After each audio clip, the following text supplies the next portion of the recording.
थुङ्गा फुलका हामी एउटै माला नेपाली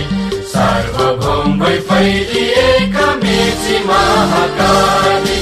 सयौं थुङ्गा फुलका हामी एउटै माला नेपाली सार्वभौम भई फैलिएका मेची महाकाली प्रकृतिका कोटि कोटि सम्पदाको आचल वीरहरूका रगतले स्वतन्त्र र अचल ज्ञान भूमि शान्ति भूमि तराई पहाड हिमाल अखण्ड यो प्यारो हाम्रो मातृभूमि नेपाल बहु जाति भाषा धर्म संस्कृति छ विशाल